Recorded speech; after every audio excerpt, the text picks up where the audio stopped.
ময়ো ইউনুছ তামুলী, ময়ো আহোমৰ এক বংশধৰ হয়। কালক্ৰমত পৰ্যায়ক্ৰমে সাল সলনি হ'ল, কিন্তু আমাৰো পূৰ্বপুৰুষ আহোম হয়। গতিকে তেনেস্থলত আমি যেতিয়া কিবা এটা কথা ক'ম, যেতিয়া কোনোবাই আমাক বাংলাদেশী ৰক্ষক বুলি ক'ব, কোনোবাই আমাক কাৰোবাৰ এজেণ্ট বুলি ক'ব, এই কথাবিলাক আমাৰ ভাল নালাগে। মই বিশেষকৈ একেবাৰে আহোমৰ খিলঞ্জীয়া ভূমিপুত্ৰ হয়। শিৱসাগৰত আকৌ বহুত সেনা আছে। শিৱসাগৰত এনেকুৱা ধৰণৰ বহুত সেনা আছে, সেই সেনাই ডিচিশ্যন ল'ব, সেই সেনাই ক'ব যে শিৱসাগৰত কোন থাকিব। শিৱসাগৰত কোন থাকিব সেই কথাটো ক'বৰ কাৰণে সেনা আছে। শিৱসাগৰত কোনে কাম কৰিব, কোনে ভাড়া ঘৰ ল'ব, সেই কথাটো ক'বৰ কাৰণে শিৱসাগৰত কিছু পাবত গজা সংগঠন আছে। সেইসকলক মই কওঁ যে এইখন অসম কাৰোৰ পৈতৃক সম্পত্তি নহয়। এইখন অসমত যি ধৰণে উজনি মানুহৰ সম্পূৰ্ণ তেখেতলোকৰ তেজ বল আৰু আছে, ঠিক তেনেকৈ নামনি অসমৰ মানুহখিনিৰো আছে। আমাৰ এটা কথা স্পষ্ট যে মিয়াক লগত লৈ এইখন অসমত নতুনকৈ বৰ অসম গঢ়াৰ সপোন আমি কোনো কাৰণতে কাৰ্যক্ষেত্ৰত পৰিণত হ'বলৈ আমি দিব নোৱাৰোঁ আৰু আমি নিদিওঁ। স্বৰ্গদেউ চাওলুং চুকাফা, মহাপুৰুষ শ্ৰীমন্ত শংকৰদেৱ, মহাপুৰুষ মাধৱদেৱে গঢ়ি থৈ যোৱা এই বৰ অসমৰ ভেটিত মিয়ালেণ্ড বনোৱাৰ ষড়যন্ত্ৰ উফৰাই দিয়া হ'ব। আমাৰ স্পষ্ট কথা। এইখন মাতৃভূমিত আমাৰ পূৰ্বপুৰুষৰ অৱদান আছে।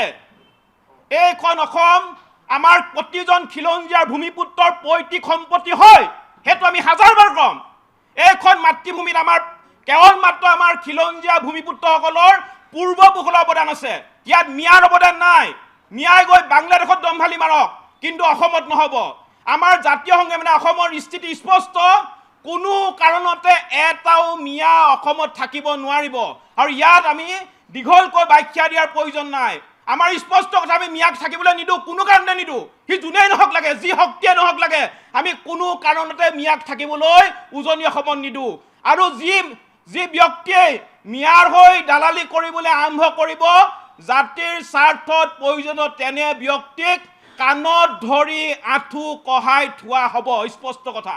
এই মাতৃভূমিত কেৱল মাত্ৰ খিলঞ্জীয়া মানুহৰ প্ৰভুত্ব আধিপত্য থাকিব লাগিব। ইয়াত মিয়াৰ দম্ভালি নচলিব। আমি খিলঞ্জীয়া মানুহে সুৰক্ষিত ভৱিষ্যতৰ কাৰণে কাম কৰি আছোঁ।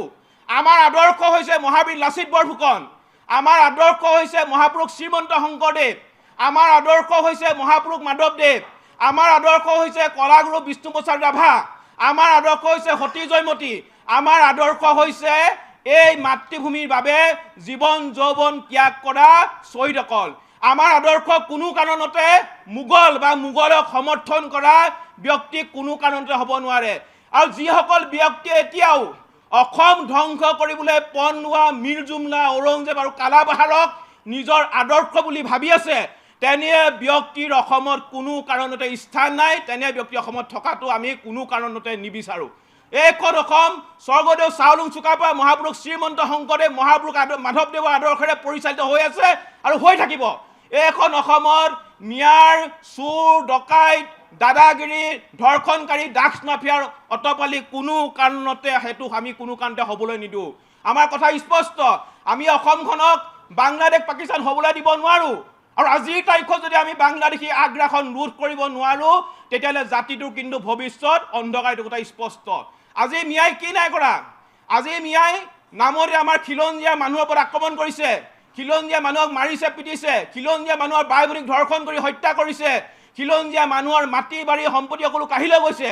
আমি অনৰমাই বৰাৰ হত্যাৰ ধৰ্ষণ কাণ্ড আমি পাহৰা নাই।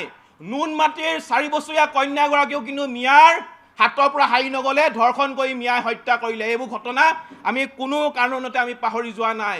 গতিকে আমাৰ কথা স্পষ্ট যে কোনো কাৰণতে অসমত মিয়াৰ আগ্ৰাসন আমি হ'বলৈ নিদিওঁ। যি শক্তিয়ে মিয়াৰ হৈ দালালি কৰিবলৈ আৰম্ভ কৰিব, তেনে শক্তিক পুনৰবাৰ কৈছোঁ, জাতিৰ স্বাৰ্থত কিন্তু প্ৰয়োজনত পিঠি বহল কৰি দিয়া হ'ব। আৰু দ্বিতীয়তে আৰু এটা কথা ক'ব বিচাৰিছোঁ, আহোম শব্দটো হৈছে এটা পবিত্ৰ শব্দ। যোৱাকালি ইউনুছ তামুলীয়ে আহোম শব্দটোক মিয়াৰ লগত যোগ দি কি বুজাব বিচাৰিছে? 600 বছৰ আহোমে যেতিয়া ৰাজত্ব কৰিছিলে তেতিয়া অসমত মিয়া নাছিলে, আৰু এতিয়া ইউনিছ তামুলীয়ে আহোম শব্দটোক মিয়াৰ লগত সংযোজন কৰি কি বুজাব বিচাৰিছে?